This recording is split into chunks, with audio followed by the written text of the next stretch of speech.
Hello, and thank you so much for inviting me to wander down the road, as it were, from Leeds to York.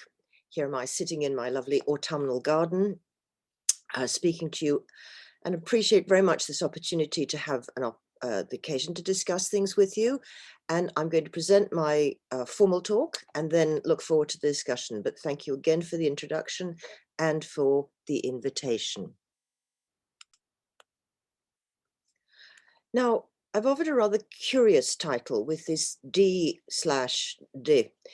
and it represents the anxiety that I have in relation to this present situation. There is undoubtedly an enormous imperative that is coming from, in fact, the 2015 uprising of the students in South Africa, demanding that roads must fall, demanding that patriarchy must fall, and creating an environment across the international academic field in which we are realizing how belated we are in coming to terms with the misinformation and the failed education that we are delivering, insofar as we are persisting in certain kinds of Eurocentric, Christianocentric, heterocentric, and obviously, finally, in terms of class representation, as it were, bourgeois-centric and sense middle class in this way, or in favor of an understanding of the world that is dominated by neoliberal rationality and global capitalism.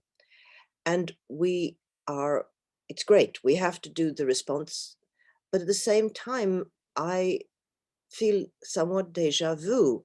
And I've been struggling with this question of the belatedness of the response and the selectiveness of the current focus on certain areas of undoubted urgency. But nonetheless, have we not got any resources for this? And are we failing to remember that this is the legacy of the last 50 years, the long agonistic struggles which entwine and entangle race, class, gender, sexuality, the North, the global South? All these major issues have been bursting their seams, coming at us for 50 years. But to what extent has change actually occurred? And what is the struggle between the deconstructing, de-phallicizing, decolonizing, demythicizing, and our actual exploration of the complexity of difference? And these issues seem to me in a confusing contest with each other in the present environment. So when I wrote my blurb for this talk, I sort of felt this is the text. In some ways, it's the question of the fashionability, even journalistic. I get interviewed about, I seem to have come rather late to the conversation of critical race theory. And I say, I don't think I've come late to the issues of race, class, gender, sexuality, and other forms of difference. But this, as I say, de-phallicizing, deconstructing, degendering, de-normalizing, declassing, de-nationalizing, de-abilizing, to name a few of the possible equally urgent tucks, are not hot news. Or what in fact I think is they have ceased to be hot news because they once were very much more urgent. And I think we are somewhat belated. As I say, 70 years since Fanon wrote and 40 years another. So in a sense, class gets disappeared, dealing with race, gender is suppressed under both, sexuality becomes more urgent. And these complex and competing fields of academic practices and political interests seem to produce not an engagement with their constant interpenetration and entanglement, but some kind of sectionality. And that is one of the things I want to try to explore today in a rather curious kind of travel through a number of texts that I have been thinking about in the last few months.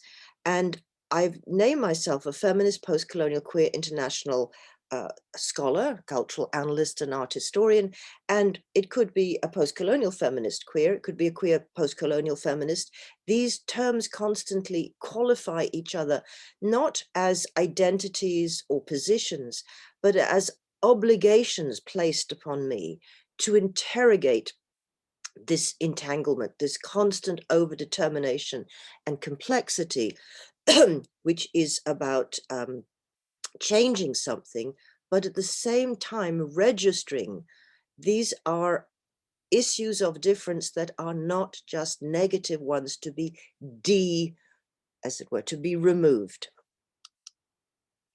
So my winding plot is a little complicated and you may find it hard to see the logic of it, but I want to identify with certain kinds of notions that are all spoken to me through the work of contemporary artists on which I'm called to write, at the same time, the way in which I mobilize my art historical knowledge to meet the kind of way in which contemporary art confronts these issues. And in one way, I'd like to articulate this, that the critique that I have sustained of the models of art history which teach us national stories or periodize it or in sequences of progressive development fail to deal with, in a sense, the deep-seated structural dimensions which the combination of post-colonialism, psychoanalysis, feminism, and indeed a very belated engagement with Warburgian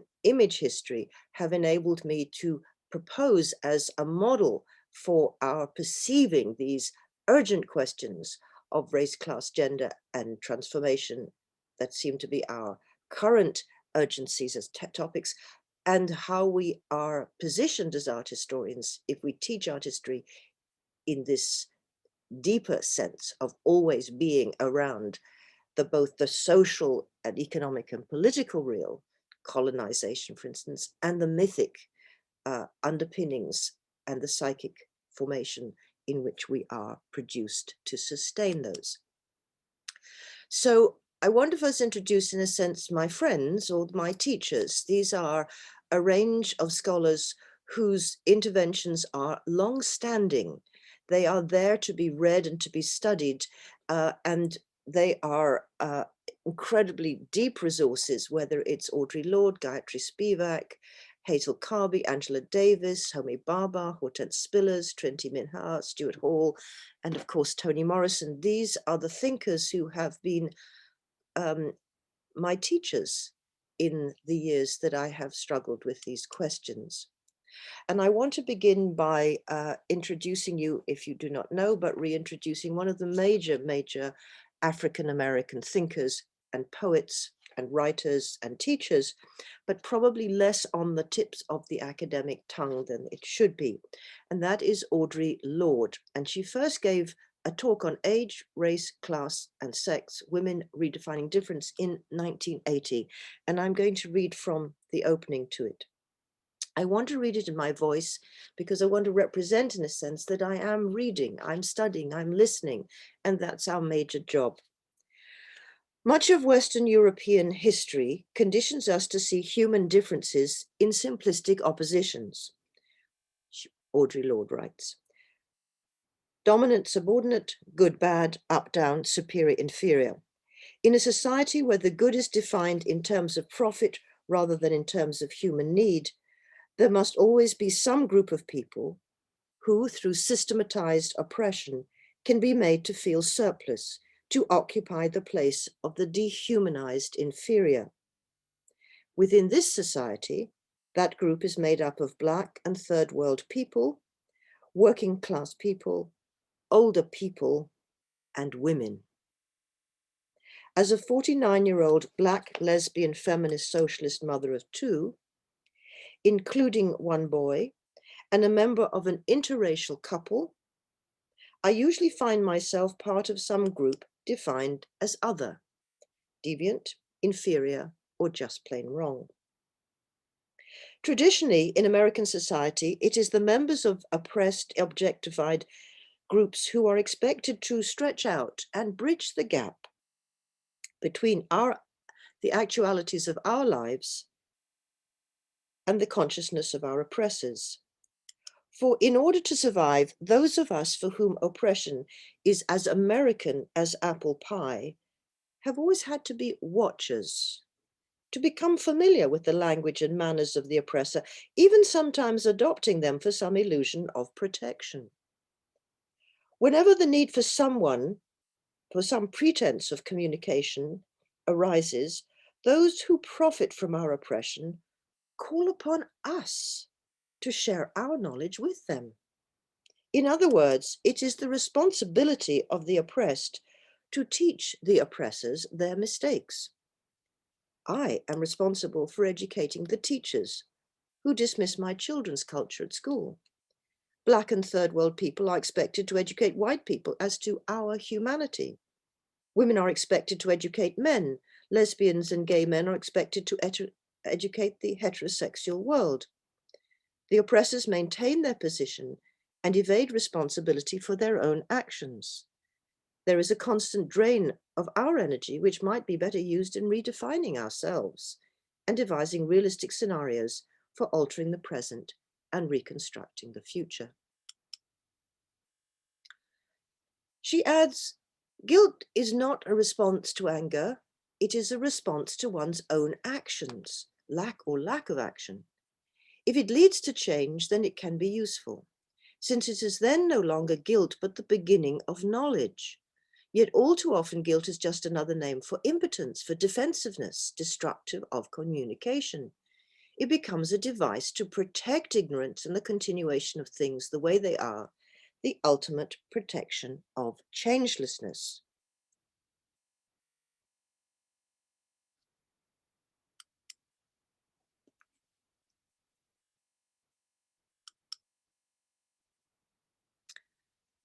And she says, institutionalized rejection of difference is an absolute necessity for a profit economy, which needs outsiders as surplus people. She's therefore introducing a crucial issue in terms of the way class structures, the structures of difference, rather than allowing them to be kept separate. And as members of such an economy, we have all been programmed to respond to the human difference between us with fear and loathing, and to handle that difference in one of three ways: ignore it, and if that's not possible, copy it if we think it's dominant, or destroy it if we think it's subordinate. But we have no patterns for relating across our human differences as equals. As a result, those differences have been misnamed and misused in the service of separation. And if that is the negative, this is the positive. You do not have to be me in order for us to fight alongside each other. I do not have to be you to recognize that our wars are the same. What we must do is commit ourselves to some future that can include each other and to work toward that future with particular strengths of our individual identities. In order for us to do this, we must allow each other our differences at the same time as we recognize our sameness. Now, this seems to me kind of the crucial tension that I'm trying to explore between the decolonizing, the critique of the systems of oppression and the enormous damage they're doing to human life and even the conditions of life of everything on this planet.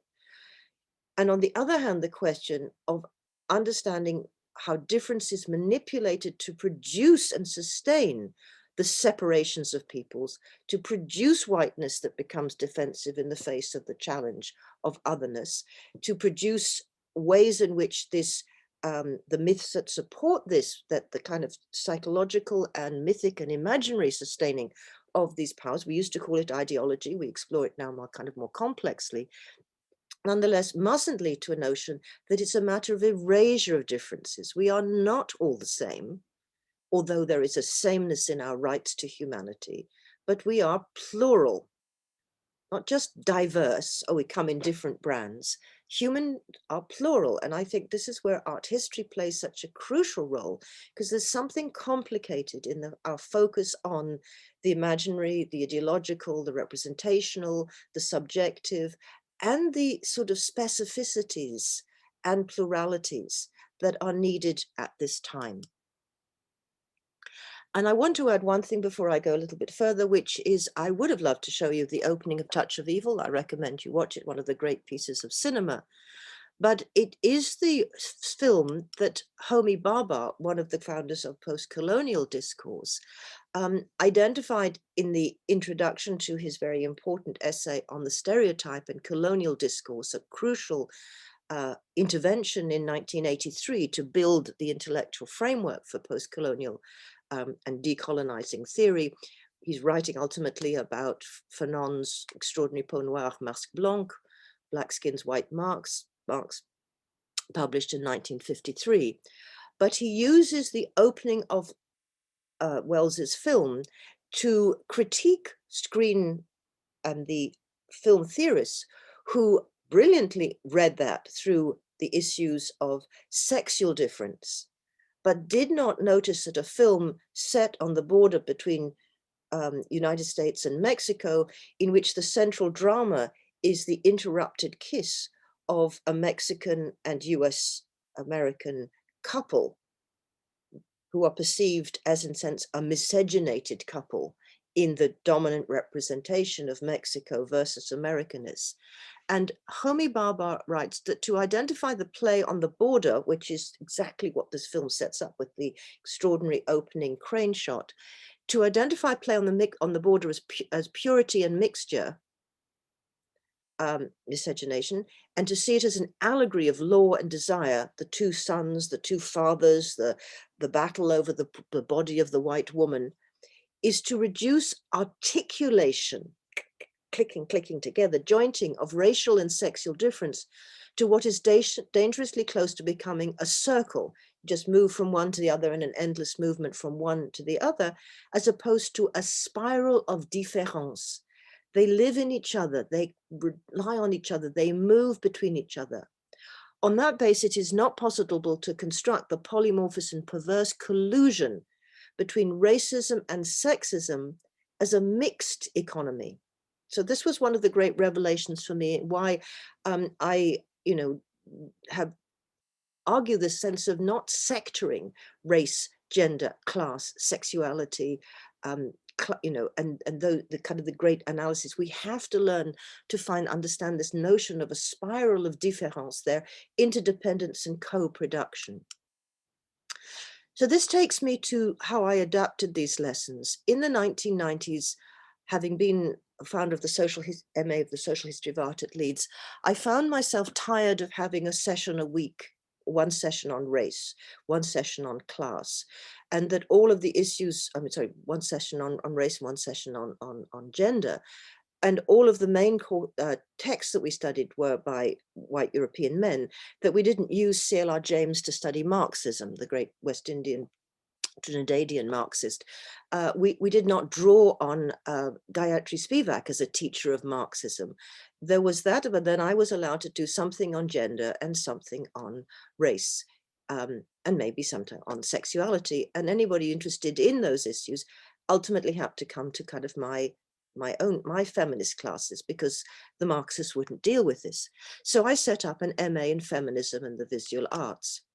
And of course, this seemed to be a great idea, except that, of course, one of the it offered hospitality to artists as well as art historians, and invited people to come to Leeds, to this very nice phallic institution as we see it here, and walk up these terrifying steps, which are like walking up the British Museum, big institutional environment that speaks power architecturally and speaks its kind of classic single upright phallic marker of entry into space, and invites people into its great and echoing halls, which, as it were, literally make people feel small as they walk through spaces larger than they've ever imagined.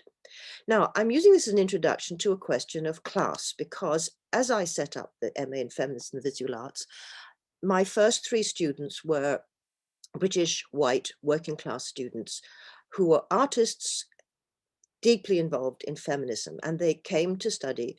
And the first module they had to do was Feminism and Culture, Theoretical Perspectives, which other art students from the other MAs were allowed to join. And so 3 or 4 other students formed a very nice seminar group of 7. This was the absolute disaster of my academic life. And it produced, as a response, between Barbara Howe, Carol Massey Lingard, and Jenny Stevens, an artwork which was set into the Parkinson Court. And it's called A Conversation with Others, in which they cast 6 heads, placed them on these plinths, and created, in a sense, the image of the seminar, the central moment of graduate teaching, of discussion, of teaching and learning. And each of the heads had a different element to it. You can see they had words on them, some had words in their mouths, some were gagged, and then one had a great stream. And then there were texts on the back. So we have different ways in which the response to education, to theory, to feminism, to all the things that were being introduced was responded to. So some, as it were, felt that they were just overwhelmed with and indeed even silenced by theory. Others, since their mouths were filled with the words, etc. Others, like this one on the right-hand side, simply spilled forth great masses of words that filled the air. Others felt, rather like Joe Spence and encountering sort of Freud, absolute astonishment and felt literally, in some sense, skinned as their eyes were opened to new understanding. And some felt absolutely gagged. And it was that question of silencing that became urgent.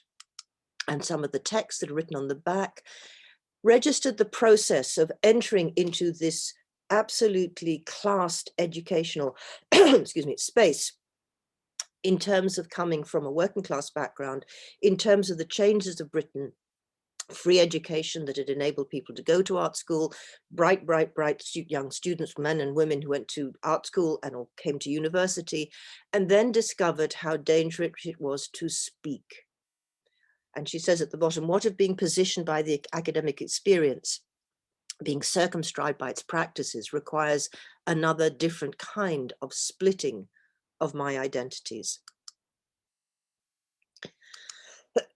And this text, how much easier, safer it is to keep silence, to stay in the roundabout, whirling around.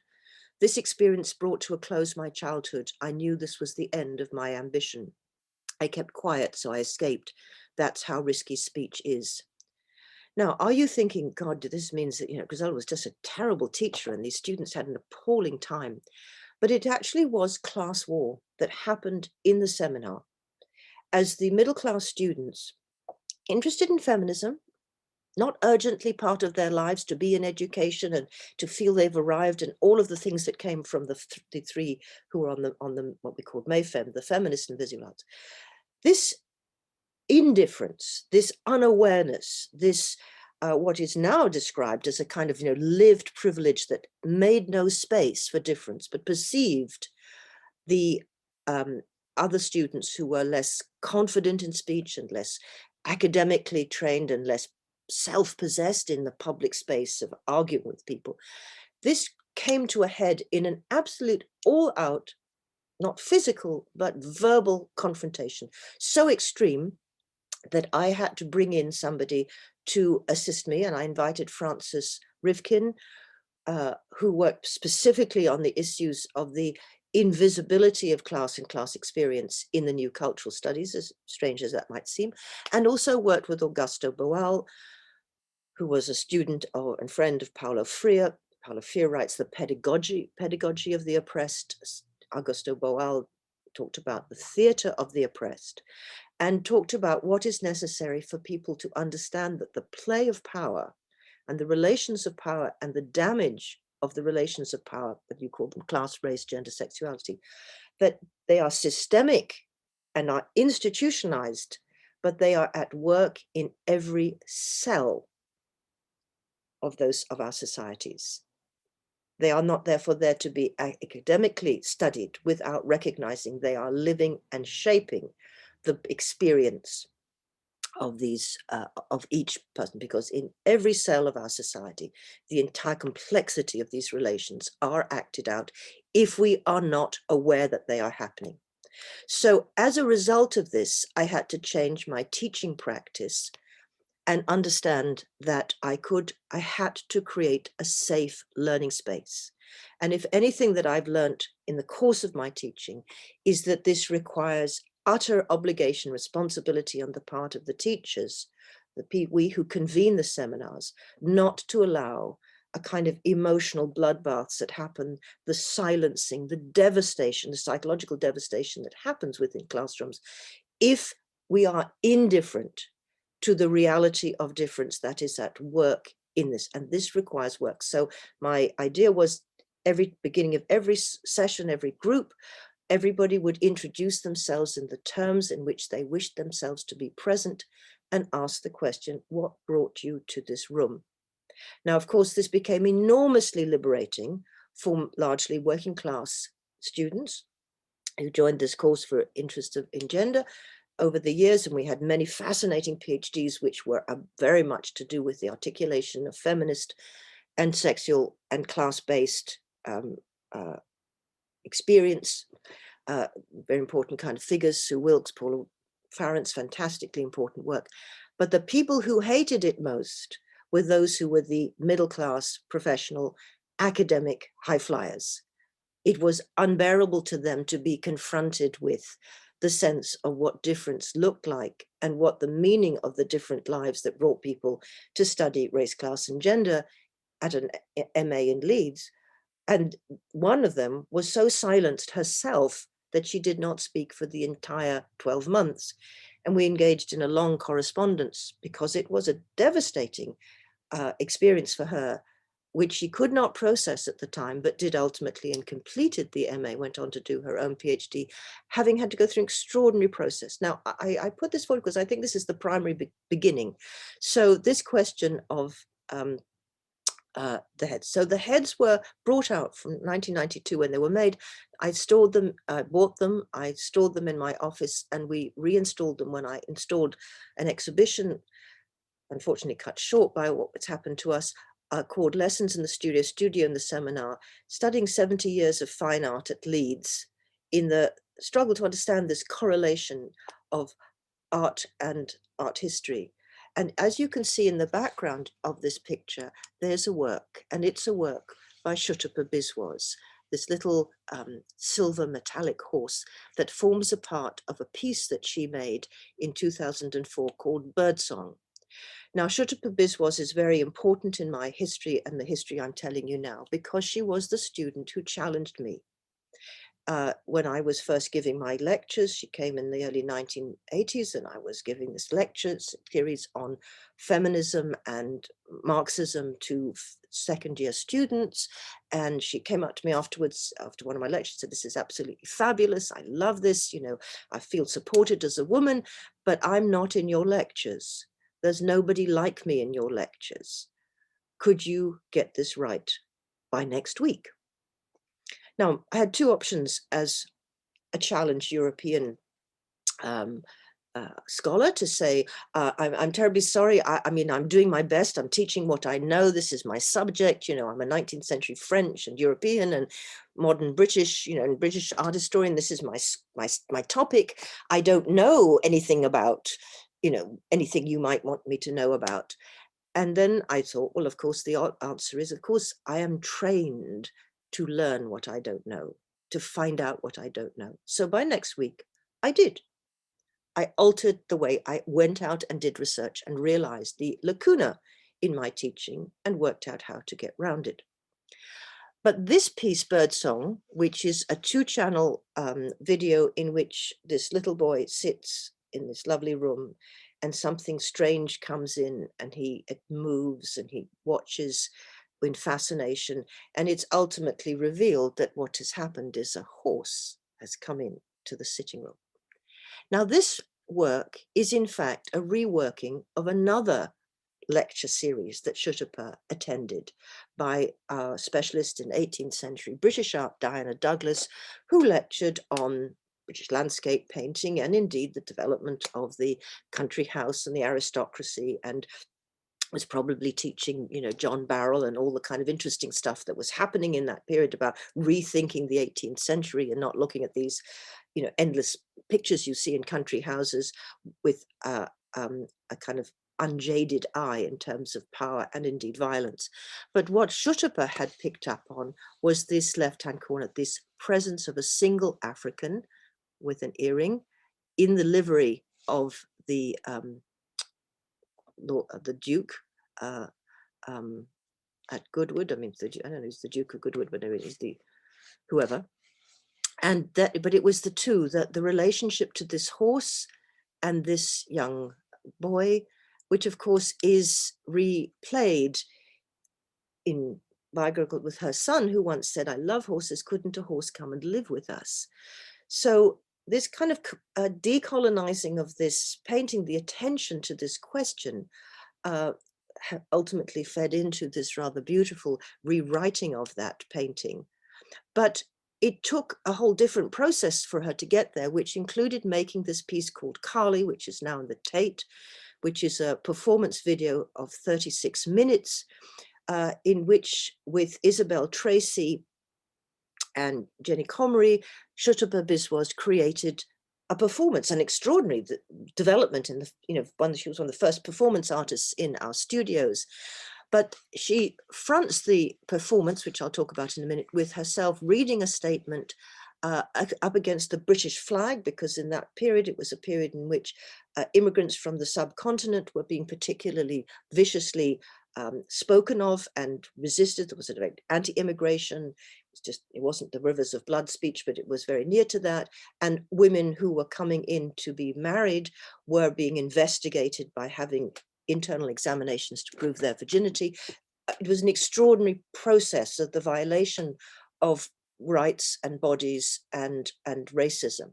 So she uses this, and in the Carly, the actual performance, I was invited to her studio as a tutor to see what she was doing, but then I was asked to be, well, not asked, just told to be in it, seated in the center with a white kind of Ku Klux Klan like hood put over my eyes, while through the engagement of various rituals drawing from the mythologies and the legends and the religious procedures associated with Kali, Isabel and Shutupa exorcised the imperialist presence in her mind and in her country. But she was also speaking back to her teachers, the flag and Jasper Johns. She was appropriating John's way of making a flag and painting it. She was also speaking back that Fred Orton was lecturing on, Terry Atkinson with his postcards from Trotsky, what was the sort of the subject of contemporary political art. And she very brilliantly, had various props like the soup that referred to Andy Warhol, the Alpenmuesli that played both a Nazi in itself, the Nescafe coffee that plays corporate international greed and itself, and then Jennifer Comrie plays herself, as does the art historian Griselda Pollock. Okay, which obviously situates me as the sort of the very representative and one that had to choose to do it. The other tutor who was invited to be to take part in a different way refused utterly, and it was an extraordinary, profound moment, and again one I can talk about more in terms of being positioned it that way. But at the same time, there was a conversation between us, because in the other big work that Shutupa produced at that period, Housewives with Steak Knives, in terms of a kind of countering of the image of the Asian woman as passive and weak and subordinate, she said, I've got Kali as an imagery, as part of the resources with which I can imagine myself.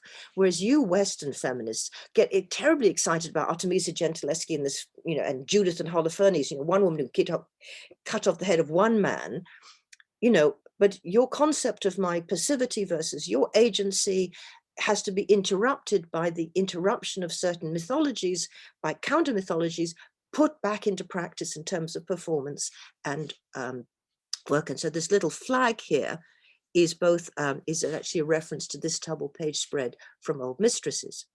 Now, this enables me to slide down another little story in terms of this whole question of de and difference, as it were. This is the cover of the original publication in 1981 of Old Mistresses. And Rosie Parker and I, Rosie, we've just marked the 10th anniversary of her passing, sad to say, but Rosie and I chose to put on the cover of this book a contemporary living artist, Marisol Escobar, a Venezuelan artist working in New York, who, in response to the kind of way that she was perceived in New York, had made a mask of herself using brown clay.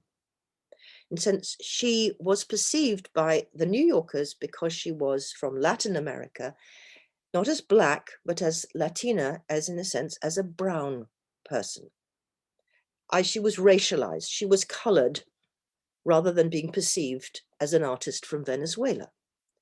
And this piece is called White Dreams, with this white carnation drooping in the mouth of the brown-skinned mask, referring, of course, to the rows between the teeth of the Carmen figure of the kind of exoticized Hispanic in the Northern European imagination. But when this book was published in America, in the United States, the American publishers said, no one will get the meaning of your cover. They need something more explicit. And what is more explicit than to put a white American, Euro-American artist, Alice Barber Stevens, study of a studio of women, representing women as identical Victorian students, working in an academic way. And what are they learning to paint? And what is the highest light point of the painting but the back view of a naked female woman, in fact, the female nude. So this image catches the contradiction of training women in the academic tradition to learn that women are objects, precisely in countering and wiping out the fact that our decision, our responsibility at that point was to say we needed to confront race, class, gender, and geopolitics. This body leads me to another area of Shilpa Biswas's work in Synapse. She went back to India for the first time since she had left as a baby to recover something of a sense of what are the resources for India, but also what is the relationship in a young Indian British artist between, as it were, Britain and India, between colonial Britain, colonial India, and pre-colonial India, as a possible resource for her work.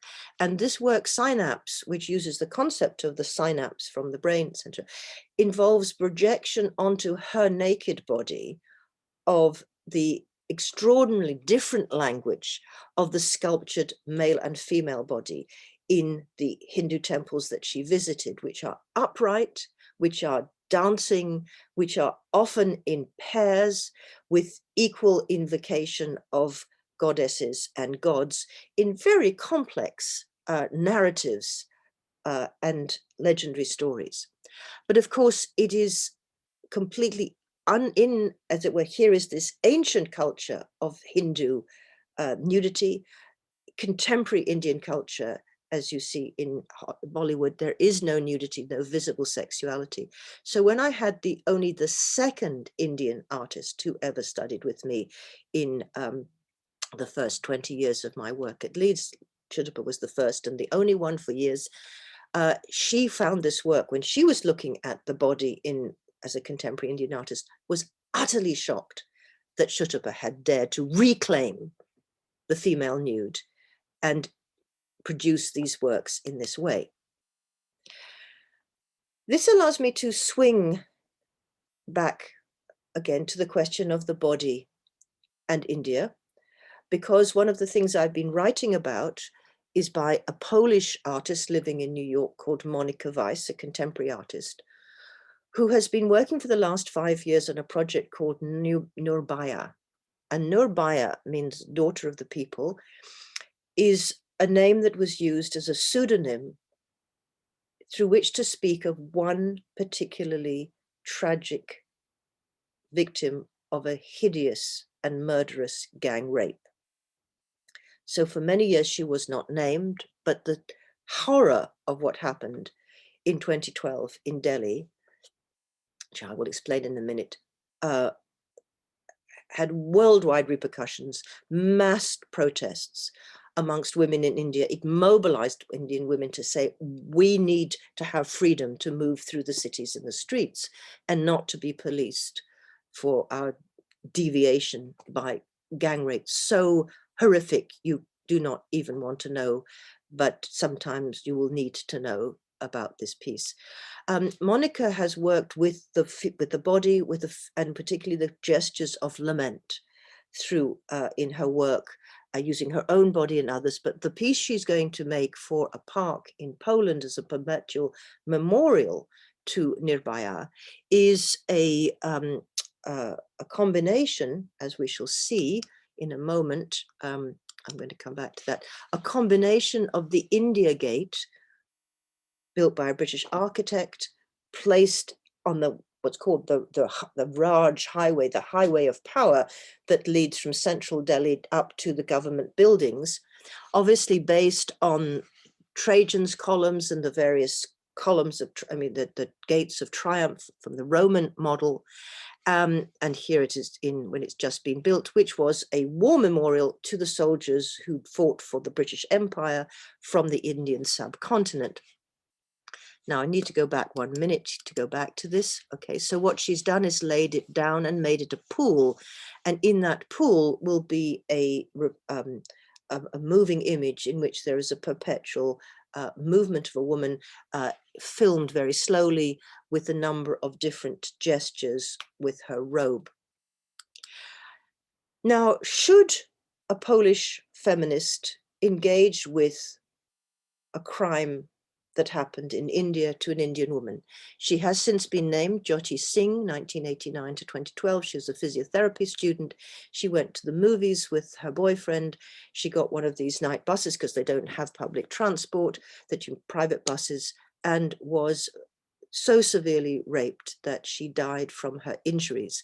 And as I say, it brought women onto the streets and brought riots in front of the government buildings as women claimed what, in a sense, I go back to my modernity and spaces of femininity, this question of women and public space, and women and the sexual body in public space. There you see the India Gate in the background. Sorry, 1 second here. And it's now the topic of course, a Netflix series, Delhi Crime, made on the basis of the storyline that it was this woman who was the police commissioner who, in an unbelievably powerful organization of her team, did the unbelievable, which is to have actually identified the rapists in a 7-day investigation. Shows it can be done, and they were arrested and confessed, but in fact they were only finally executed in 2019. So how did I approach this piece and explore it? Well, ironically, I explored it as an art historian. So first, of course, I explored this question of the gate, the Menin gate, the triumphal gates, the militaristic issue of the gate. What does it mean to use that, to turn it into, in a sense, a tomb? What happens when you go from the upright to the vertical? And of course, this brings in Holbein and the extraordinary sort of process of the deposition, and then what is death is the vertical, and why upright. It introduces the issues of rape, which I had written about, and the kind of sense, the question of rape violence took me back to Warburg. And so I began to produce my own little, as it were, kind of builder atlas in which to begin to explore what it was that Monica was doing. And this brought me to Sandro Botticelli, to the tragedy of Lucretia, this extraordinary image of where are the figures of the raped women, how central is rape over and over and over again to stories of the Western tradition, all the way through the Metamorphosis of Ovid, the origins of the sort of current order of mythology and gods and all the rest of it is always premised on a rape, which of course is the metaphor for colonial power, for conquest at a political and economic level, but it is figured through the sexual imagery of rape. And of course, the story of Lucretia, who was raped by Tarquin, the son of the dictator of Rome at the time, who then, in her own sense of her body has been dishonored and it is irrecoverable, kills herself to save the honor of people. And then she is, as it were, over her dead body that the forces for the foundation of the Republic of Rome contest and swear to fight the Tarquins and that is the origin of, that's the sort of one, the myth, the origin of the foundations of the Roman Republic, with this image, obviously, of the triumphal arch in that background. And of course, this question of the founding of power through rape, I hope you're seeing this, what is this sort of figuration of conquest and colonization, and how is it figured through and made, as it were, mythic, but also acceptable to us through the familiarity with, the familiarization with the rapish culture towards women. And how would we counter that, which of course then involves my own reading of this picture in my book, After Effects, After Images, After Effects, in terms of what it is to start a book about of violence through trauma on rape, but also how this has transvalued in certain ways the figure of Daphne being turned into a tree, countered by Anya Mendieta's decolonizing own process of thinking about this relation to of herself as a displaced Cuban exiled into America, seeking some sense of groundedness and location in her work with trees. And this is what will be played inside the image. It does invoke Daphne, and there are a series of drawings called Daphne in Monica's work. This brings me back one turn of my twist back to Shuta Biswas, to a piece that she made called Magnesium Bird in 2004 in honor of her father, a Marxist intellectual who had been exiled from independence India in the 1960s. And this piece is called Magnesium Bird, and it's set in the garden of Harewood House in Yorkshire. And birdsong, the two pieces kind of go together, Magnesium Bird and Birdsong.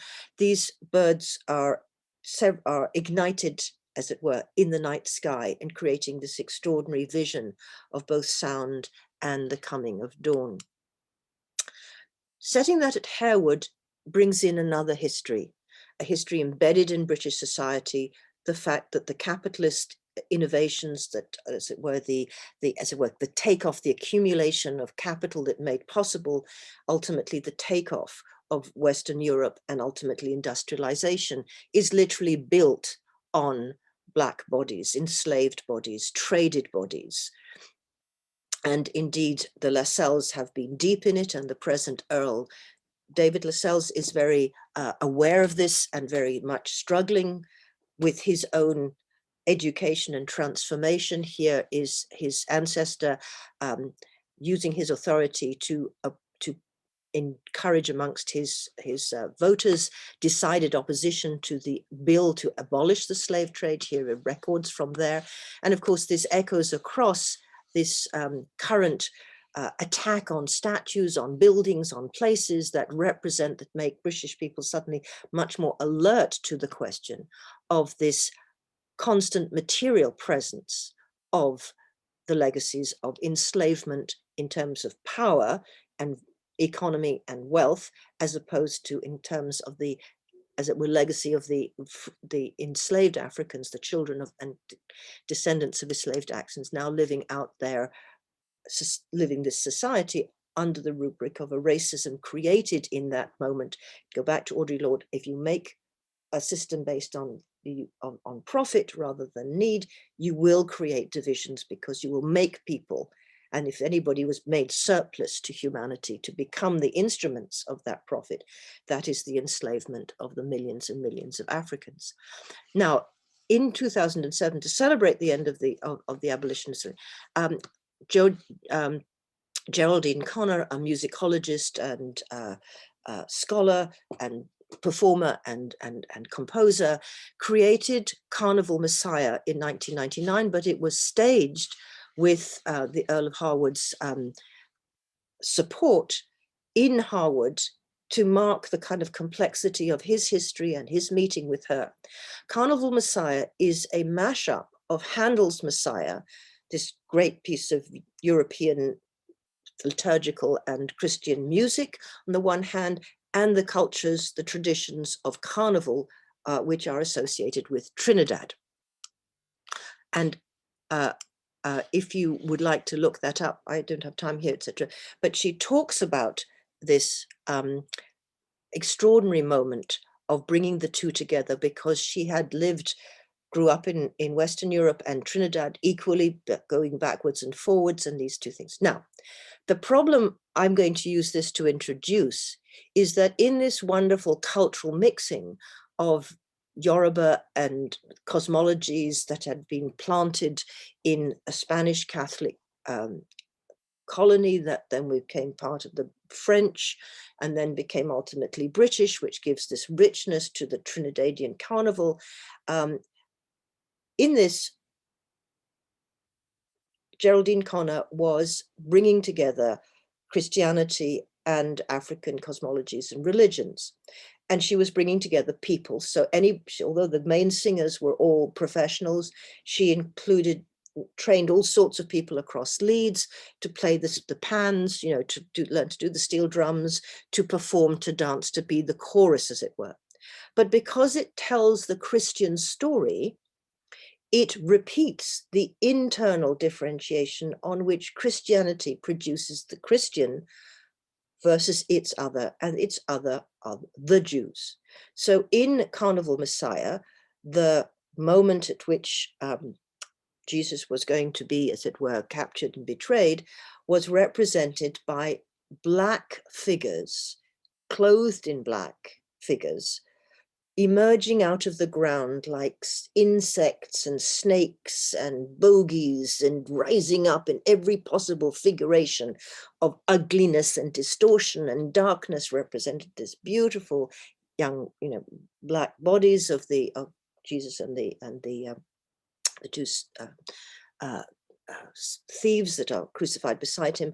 And members of the Jewish community asked Geraldine about the thoughtless repetition of Christian religious anti-Semitism, that the Jews are the betrayers, the Jews are these chthonic figures of darkness, and blackness, even as, in sense, this is a transformation of the other kind of sense of black culture, of a valorized black culture. She would not take any of this. She just said it's in the story. So we have to begin to think about this question of messianism and the place of Christianity in it. So I want to now introduce another of the works that I've been thinking about, because it was brought to Frieze through my suggestion. I introduced Zoe Whitley, who curated a section of the Frieze this year on possessions, spirituality and art. She invited Vera Frankel, a Czech-born Jewish artist who has spent her life in Leeds and in Canada, who in 1991 witnessed, during a residency in Newcastle, the opening of the Gateshead Metro Centre, which was one of the first big, vast shopping complexes. It actually closed as a result of the pandemic.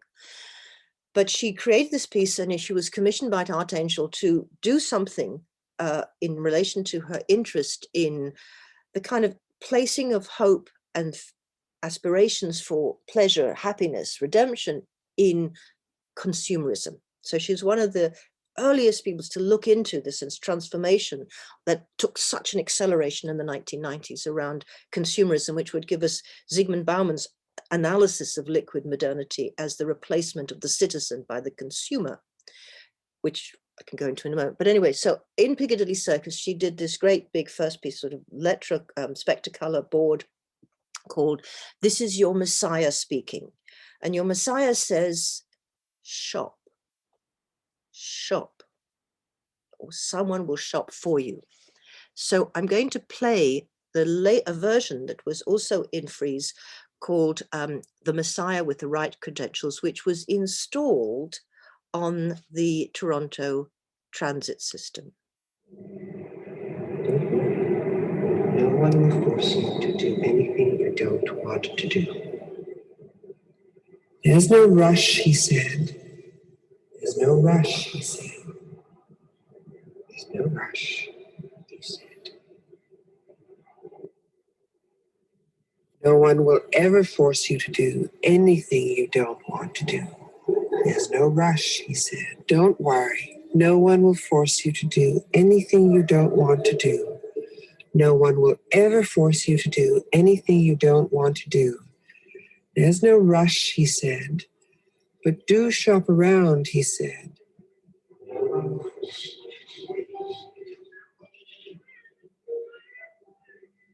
This is your Messiah speaking, instructing you to shop. And that afternoon at the shopping center, he said, devil that he was, he said that very afternoon at the shopping center, this is your Savior speaking. The best in the business. Welcome, he said. Shop around. Look sharp. Be smart. And I'll tell you a story, a true story, he said, about a people, he said, who didn't shop around. Listen carefully.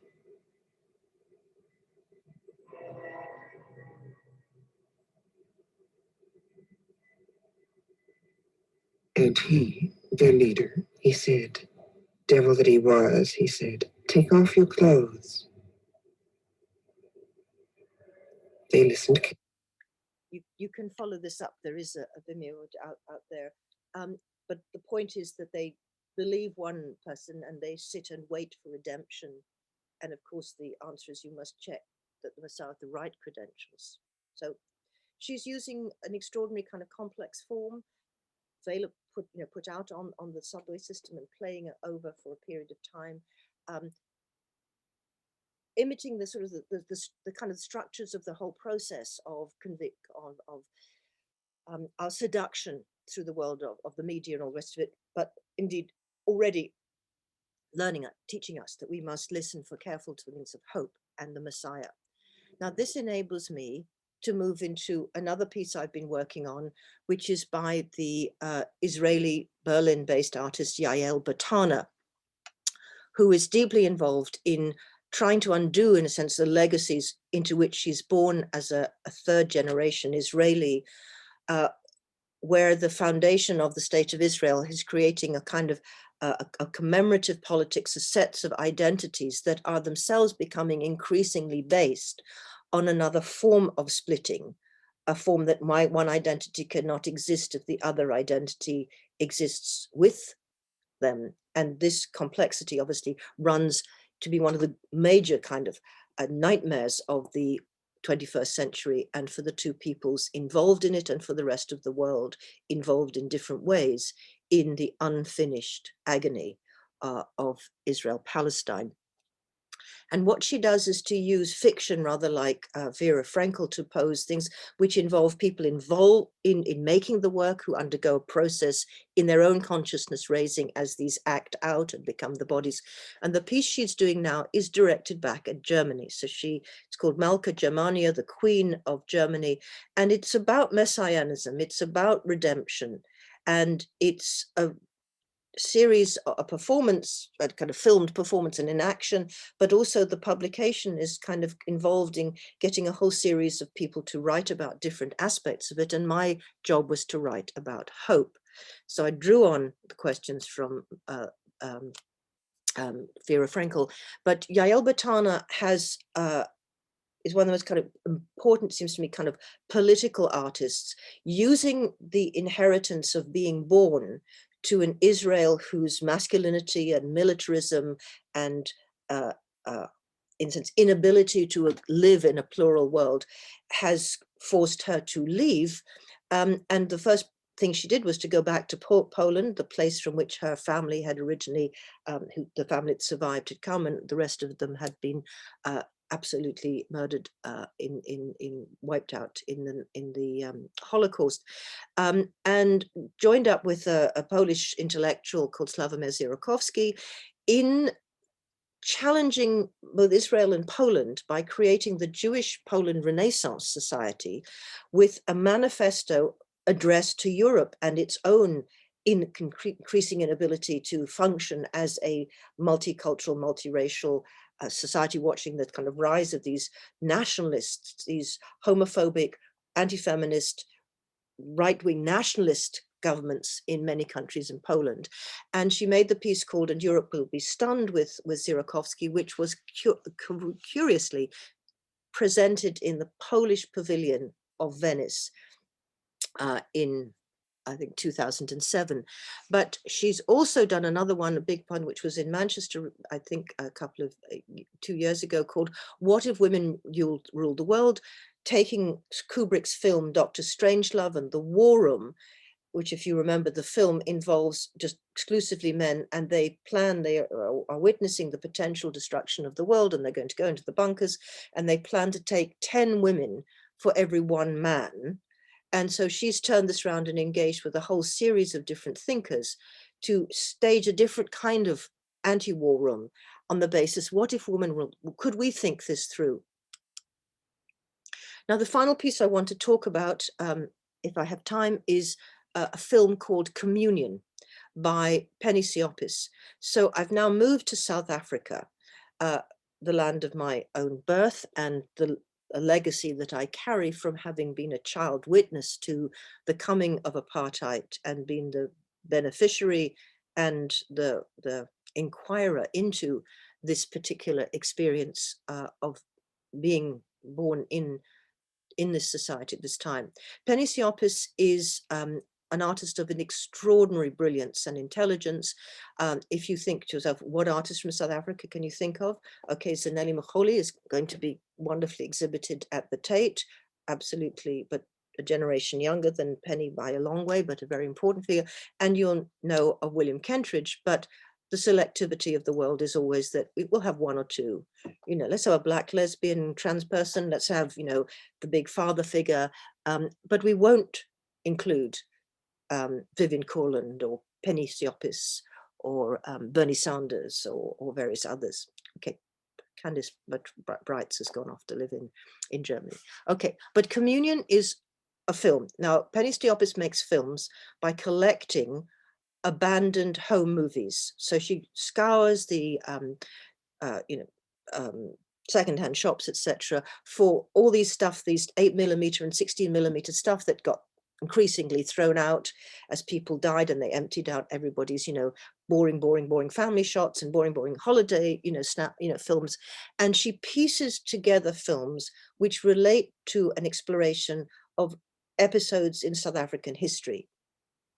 Now, the piece in this one, Communion, is based on an event in 1952 when a non-violent ANC demonstration and prayer meeting was violently fired upon and disrupted by the police suppressing them, in which many Africans died. And into the melee of this police violence and the African resistance drove a doctor who was a nun, a medically trained nun who was serving as the obstetrician and gynecologist and surgeon to the African community from a convent. So she's a Roman Catholic, and in the course of this, her car is surrounded, damaged, she is hurt, she is killed, the car is put on fire, and she dies. There's an inquest into it in which it is alleged that parts of her body were missing. Pieces of flesh had been taken from the body. So Penny Siopis is caught in this, in one sense, there's the event, there's the reporting of the event, there's the inquiry into the event, there's the inquest into this death, and there is a mystery at the heart of it. And by piecing together a whole series of different images that have no relationship to it, and with a kind of a text that is written in the first person, thus the dead speaks back, the dead nun speaks back, describing what happened and displacing any kind of voyeurism of the event, but nonetheless capturing this kind of constant tension between what we're seeing and what we're hearing. She explores this. So I was commissioned to write about this film. And I wrote to Penny Siopis and said, would you mind if I started with the Mass at Bolsena? by Raphael. Now, you're going to say, this is a little Warburgian gone crazy. But Penny said, no, you've got it in one. This is about transubstantiation. Now, this takes us deep into history. 1512, painting by Raphael of the Mass, the legend of the Mass of Bolsena.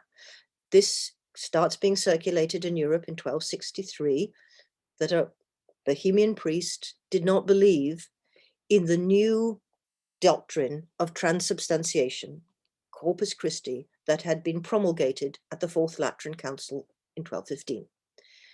And his faith wondered about whether or not this really became the body and blood of Christ, this transubstantiation. And as he performed the Mass, the host, the bread, began to bleed. So there's a miracle that proves the theology, which then circulates very widely in Europe until the 16th century, when the Protestants come up with an alternative theology of consubstantiation, and Europe will tear itself apart for 150 years over that theological division. So this is crucial. So this takes me then back to Warburg, where I find the Mass of Bolsena is centralized on the last plate.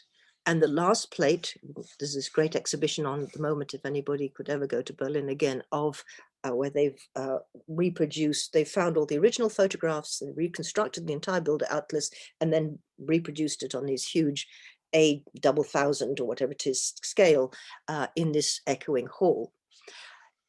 And this is the art history that I've become very fascinated in, because it's precisely where these entanglements can be plotted out. And this is the plate which Charlotte Sherrill Glass reveals is so fascinating, because there is this little Giotto figure of hope, but here is the Mass at Bolsena, the legend of the bleeding host. And then we've got a series of photographs of the monstrance, the procession in which the consecrated host is taken out from St. Peter's and processed around Bernini's great space in front of the St. Peter's.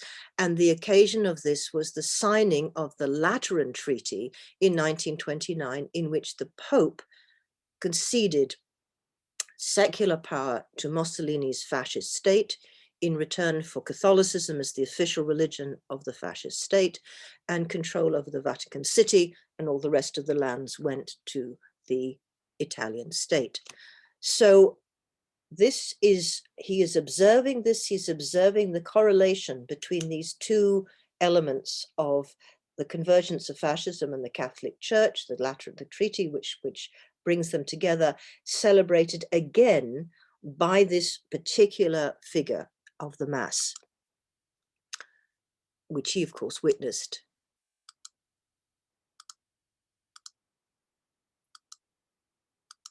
Now, why does this matter, and how does this relate at all to colonialism, decolonization, race, gender, class? Okay. One route in is through Carol Phillips's novel, who is fascinated by one of the other outcomes of the Lateran Council. Begins earlier, but there is what's called the blood libel. Now, just if anybody doesn't know this, Jewish people are not allowed to consume blood in any form whatever. Their meat has to be exsanguinated, just as since Islam also obliges exsanguination. They do not have anything to do with blood, right? But Christianity has ritualized, in a sense, the mystical consumption of the body and blood, the life substance of the immortal God who passed through death. But the blood libel involves the accusation that Jewish people steal Christian children to exsanguinate them and use their blood in the preparation of their Passover rituals. So this is the most unlikely thing you could absolutely imagine, but it is a transposition of a particular mythic and complicated and mystical understanding of his relationship to blood, to consumption of blood. It's transposed onto the Jews. And it functions, as Audre Lorde would say, you create others in order to create yourself, you're the self. And so the production of Jewishness happens particularly in not only through the through the myth of the desecration of the host, which begins to circulate alongside this as part of this blood libel, and appears in art here in Uccello's the Miracle of the Desecrated Host. And in this story, we have a Christian woman needs to get a coat for Easter Sunday. So she steals some desecrated host to give it to the Jew. Now, why he would want it, we don't know, but that's the accusation to some extent. And then he tries to burn it and kill it, but it bleeds like the Molsena, and the blood flows and comes under the door so that the soldiers realize that this has happened, and they attack the Jewish man, his wife, and his very interestingly blonde children. Why would you indicate the children are blonde? Because if everybody Italian has got black hair, Jews have to be blonde. They then reconsecrate the host. They then try to burn the woman for the crime of stealing it, but the angel comes down and protects her. They then do burn at the stake the Jewish man and his little blonde children and his wife, which is the central drama of this, as you see there. And then the angels and the devils fight over the soul and body of the woman who actually done it. Now,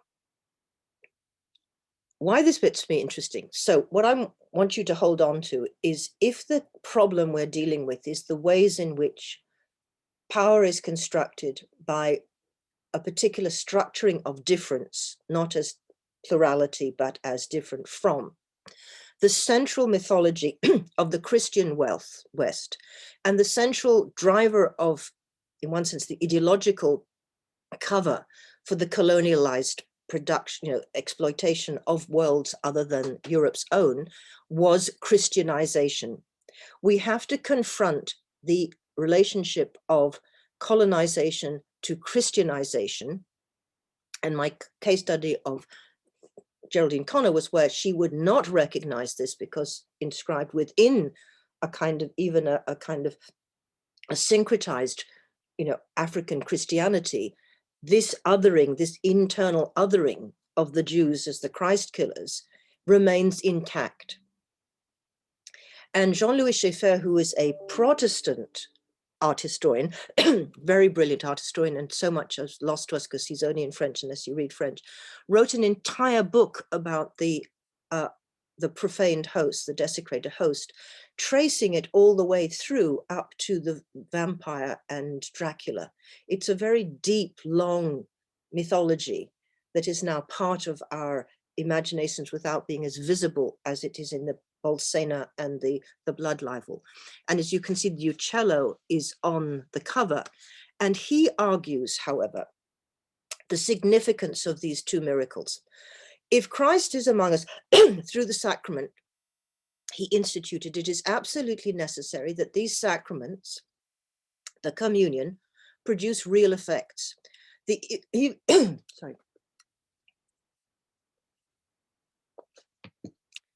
evolution of the ritual, the form of the Mass, will thus be, and the theological debates will be thus orientated.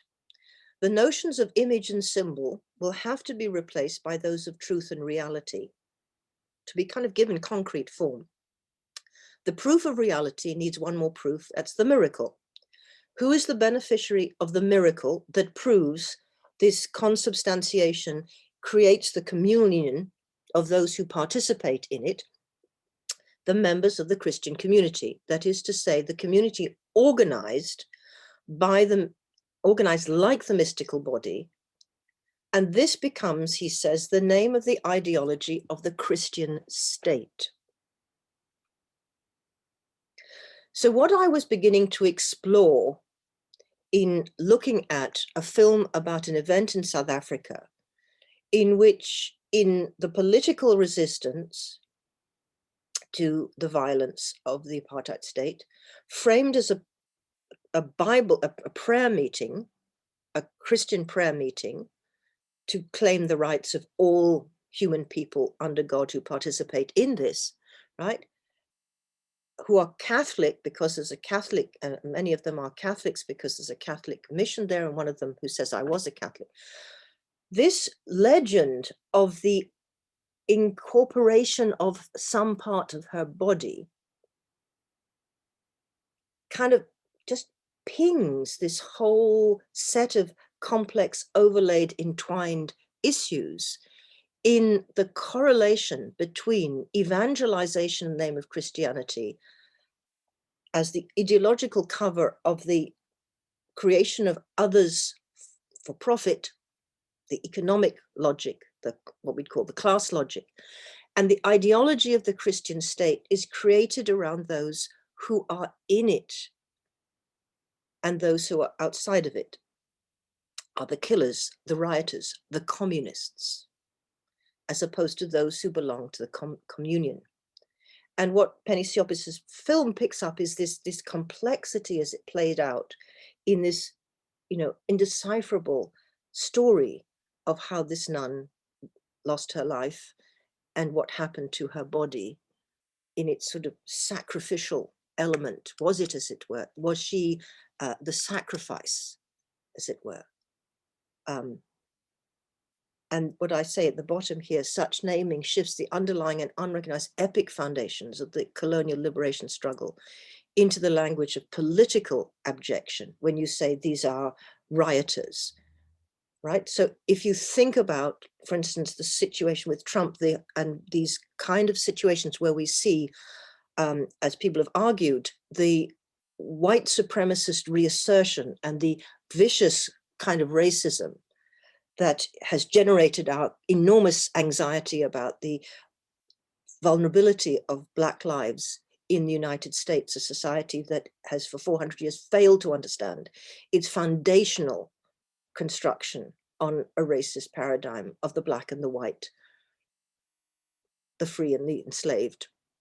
This continuously plays out, and it has been argued that the rise of Trumpism is in direct defensive response to what many of them feel is the shame that there was a Black president.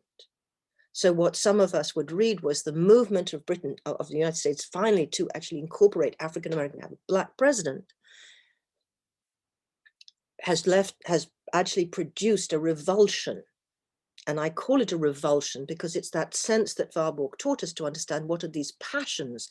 And even Audre Lorde talks about this passion of loathing and fear or abjection, these emotions that go with the inability to negotiate this question of challenged binaries, challenged structures of difference. And so I just want to end with two other examples, which I hope there's still time for. Santu Mofokeng, the self-portrait at KZ1 Auschwitz, 1997 to 1998. Santu Mofokeng is one of the major South African photographers who's extraordinarily explored the archive of images. He made the Black family album, but I found this figure, this photograph absolutely riveting in the sense of his coming to do a journey around the sites of racial trauma in Europe, which included, of course, Auschwitz, the center of the concentration universe, and one of the KZ1 is not, it's Auschwitz III, which is the site of mass extermination. And in this photograph, as he becomes an African imprint on this photograph that reveals both the interior and, as it were, the exterior of one of the original barracks in Camp 1 that is now the site of the Historical Museum. And his journey was full of evocations of the birchwood where the ashes, the railway lines, the view out of his window to other railway lines as he's waiting to go to Auschwitz, but also this image, which when I first saw it, I thought must be the image of Nelson Mandela's cell at Robben Island, but in fact is a cell of the torture of women at Ravensbrück, the women's camp, a concentration camp that he visited. And this brings me back, therefore, to my most recent work on the concentration as distinct from and side by side with the study of the Holocaust, which is, again, to do with fascism, to do with ideologies of self and other that are central to it. And in the great book, The Ursprung, The Origins of Totalitarianism, by Hannah Arendt, I think too infrequently, as she is quoted, we look at the relationship that she creates in her structure of a book between anti-Semitism, imperialism, and totalitarianism. I don't want to go into that because another huge subject, but I want to place in your mind this sense of what is the challenge of not allowing us to be sectionalized, that I'm a Holocaust scholar, or I'm a scholar of, totalitarianism, or I'm a feminist scholar, or I'm a queer scholar, or I'm a post-colonial scholar, or I'm a Marxist social historian of our kind of scholar. All of these things need to be in our minds because they are in the reel of history, entangled, overlaying in this spiral of difference in which they depend upon each other for different dimensions. The sheer brutality of rapacious colonial proto-capitalism is fed by certain notions which make it possible because of the Christianity that goes with it, that mentality that already has its anti-Semitism, in sense, its use of the Jewish other as the dehumanized other that must be loathed and objected, as a structure by which it produces itself as a whiteness, as a justified, as a kind of a servant of a Messiah. These are such complicated issues, which is why I think the training in art history, where you have to do theology, philosophy, history, and, in a say, these image analyses, brings me back, in a sense, to this question that I started of the classroom, of what do we silence? What are we failing to see? What are we, as scholars, as we struggle with these things, what have we not listened to?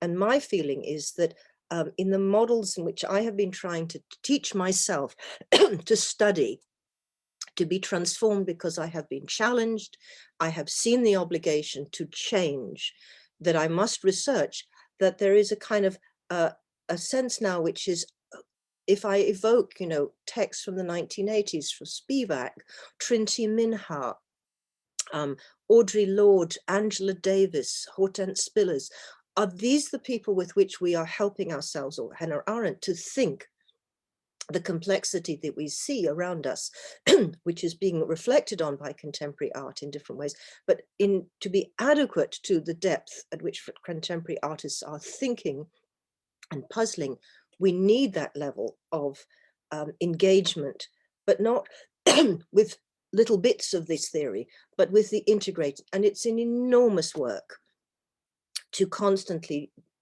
do that.